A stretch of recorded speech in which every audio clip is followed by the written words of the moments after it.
नमस्कार। आज हम एक ऐसे मुद्दे पर बात करने वाले हैं जो सच में हमारे गांव की जान है। शुद्ध पानी और स्वच्छता। ये सिर्फ नल में पानी आने या साफ सफाई की बात नहीं है। नहीं, ये हमारे स्वास्थ्य, हमारे बच्चों के भविष्य और हमारे गांव की तरक्की की बुनियाद है। चलिए शुरुआत इस तस्वीर से करते हैं। पानी के लिए एक माँ का ये संघर्ष, ये सिर्फ एक तस्वीर नहीं है, ये कर्नाटक के हजारों गांव में हर रोज दोहराई जाने वाली एक असल कहानी है। ये एक अकेली तस्वीर ही पानी की समस्या की पूरी गंभीरता हमारी आंखों के सामने रख देती है। और पता है, ये बात सिर्फ हमारे देश की नहीं है। जैसा कि संयुक्त राष्ट्र के पूर्व महासचिव कोफी अन्नान ने कहा था, एक स्वस्थ समाज की नींव ही सुरक्षित पानी और स्वच्छता है। उनकी ये बात आज भी कितनी सही लगती है ना। ये हमें याद दिलाता है कि ये एक ग्लोबल चुनौती है जिससे हम सब जूझ रहे हैं। तो चलिए पहले हिस्से में चलते हैं, पानी के लिए रोज का संघर्ष। और ये कोई गर्मियों की समस्या नहीं है जो आई और चली गई। नहीं, ये एक ऐसा संघर्ष है जो साल के 12 महीने हमारे लोगों को परेशान करता है। अब जरा इन आंकड़ों पर गौर कीजिए, ये आपको चौंका देंगे। दुनिया की 18% आबादी भारत में रहती है, लेकिन हमारे हिस्से में दुनिया का सिर्फ 4% ताज़ा पानी आता है। सोचिए, 18% लोगों के लिए सिर्फ 4% पानी। यही वो भारी असंतुलन है जो हमारे देश में पानी की किल्लत की सबसे बड़ी जड़ है। आंकड़े तो अपनी जगह हैं, पर इस समस्या का असली चेहरा मंजुनाथ जैसे परिवारों की कहानी से सामने आता है।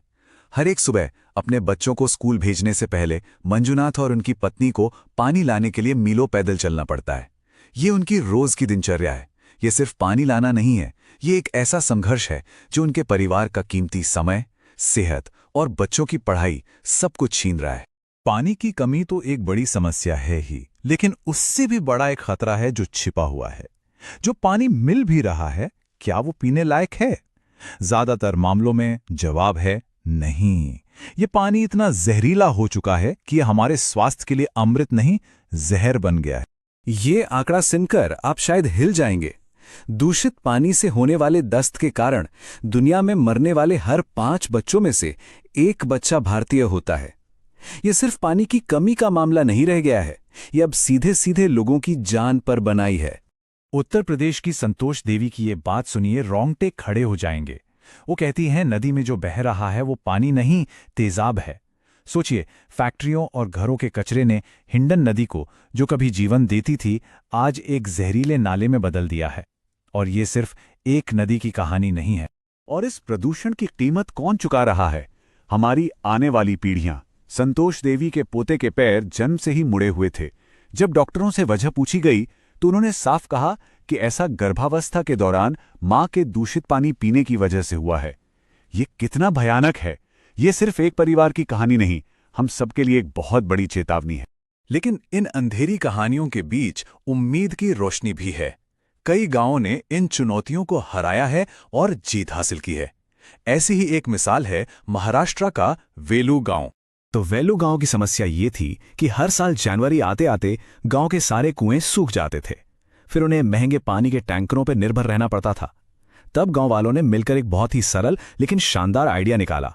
उन्होंने बारिश के पानी को जमा करने के लिए बड़ी बड़ी खाइयां खोदी और झील के पानी को ग्रेविटी की मदद से बिना किसी मोटर के निचले इलाकों तक पहुंचाया। इससे क्या हुआ? सारा पानी जमीन में चला गया और ग्राउंड वाटर लेवल बढ़ गया और देखते ही देखते सूखे कुओं में फिर से जान आ गई। और उनकी जीत का सबसे बड़ा सबूत गांव के ही एक निवासी नवनाथ भोसले की ये बात सुनिए। वो कहते हैं, ये पहली बार है कि हमने गर्मियों में पानी के टैंकर के लिए फोन नहीं किया है। ये एक लाइन ही उनकी पूरी कामयाबी की कहानी बयां कर देती है। वो अब आत्मनिर्भर हैं। तो पानी की बात तो हो गई, पर अब एक और जरूरी पहलू पर आते हैं, और वो है स्वच्छता। याद रखिए, पानी और स्वच्छता एक ही सिक्के के 2 पहलू हैं। जितना जरूरी साफ पानी है, उतनी ही जरूरी हमारे आसपास की सफाई और हमारे टॉयलेट्स की व्यवस्था भी है। फिलोमेना की कहानी से ये बात बिल्कुल साफ हो जाती है। पहले क्या था? पानी के लिए रोज 2 घंटे की मशक्कत, घर का टॉयलेट गंदा और मक्खियों से भरा, और नतीजतन परिवार में कोई ना कोई हमेशा बीमार रहता था। लेकिन फिर क्या हुआ? घर के पास पानी का नल लग गया और एक पक्का साफ सुथरा टॉयलेट बन गया। बस उनकी दुनिया ही बदल गई। ना मक्खियां, ना बदबू, और सेहत भी एकदम दुरुस्त। ये छोटा मोटा बदलाव नहीं है, ये एक क्रांति है। तो हमने समस्या को समझा और कुछ बेहतरीन समाधान भी देखे। अब सवाल यह है कि हम क्या कर सकते हैं। अब बात करते हैं एक्शन की। देखते हैं कि इस बदलाव को लाने में ग्राम पंचायतों और हम सब की क्या भूमिका हो सकती है। तो ग्राम पंचायतें क्या कदम उठा सकती हैं? सबसे पहले तो उन्हें एक वाटर सिक्योरिटी प्लान बनाना होगा। अपने तालाबों, झीलों और नदियों को बचाना होगा, उन्हें फिर से जिंदा करना होगा। गांव के लोगों को पानी बचाने के तरीके सिखाने होंगे। हर घर में रेन वाटर हार्वेस्टिंग को बढ़ावा देना होगा। और हाँ, साफ सुथरे पब्लिक टॉयलेट्स बनाना और उनका रख रखाव करना भी उतना ही जरूरी है। और अच्छी बात यह है कि इन सब कामों के लिए ग्राम पंचायतें अकेली नहीं हैं। केंद्र और राज्य सरकारों की कई योजनाएं हैं, जैसे स्वच्छ भारत अभियान और राष्ट्रीय ग्रामीण पेयजल कार्यक्रम, जो उनकी मदद के लिए मौजूद हैं। जरूरत है इन योजनाओं का सही से इस्तेमाल करने की। भारत के जल पुरुष के नाम से जाने जाने वाले राजेंद्र सिंह एक बहुत गंभीर चेतावनी देते हैं। वो कहते हैं, अगर तीसरा विश्व युद्ध हुआ तो वो पानी को लेकर होगा। ये बात हमें बताती है कि पानी के मुद्दे को हमें कितनी गंभीरता से लेना होगा। अगर हम आज नहीं जागे तो कल बहुत देर हो जाएगी। तो अंत में सवाल हम सबके सामने है। हमारे गांव का भविष्य किसी और के नहीं, हमारे ही हाथों में है।